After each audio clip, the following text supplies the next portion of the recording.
Tomato పల్లీ చట్నీకి కావాల్సిన ఐటమ్స్: టమోటా, ఆనియన్స్, అల్లం, వెల్లుల్లి, పల్లీలు, ధనియాలు, ఎండుమిర్చి, కొత్తిమీర, సాల్ట్, జీలకర్ర, బెల్లం. తయారు చేసుకునే విధానం: ముందుగా బాండ్లీ పెట్టి దాంట్లో కొంచెం నూనె వేసుకొని పల్లీలు మరియు కొంచెం ధనియాలు వేసి బాగా వేయించుకోవాలి. ఎలా అంటే గోల్డెన్ బ్రౌన్ వచ్చేంత వరకు. అది వేగాక మనం ముందుగా కట్ చేసి పెట్టుకున్న ఆనియన్స్, టమోటా, వెల్లుల్లి అండ్ అల్లం వేసి కొంచెంసేపు మగ్గనివ్వాలన్నమాట. ఈ కొంచెంసేపు వేగాక పచ్చివాసన పోతుంది.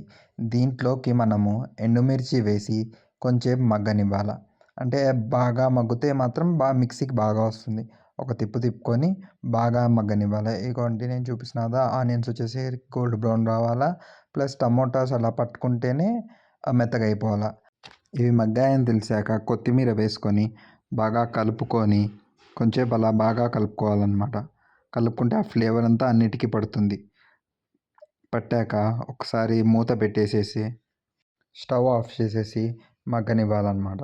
ఈ మగ్గించిన మిశ్రమం చల్లారాక మనం ఒక జార్లో కొంచెం ఉప్పు,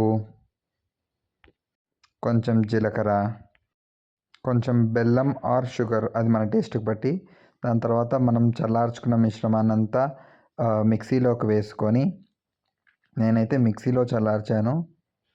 ఇవన్నీ వేసి దాని తర్వాత ఒక 2-3 తిప్పులు కొంచెం బరకగా వేసుకుంటే అయిపోయాయి, మన టమోటా పల్లీ చట్నీ రెడీ. ఇవి దోశల్లోకి కానీ ఇడ్లీలోకి చాలా బాగుంటుంది. If you like the video please do like, share and comment, subscribe.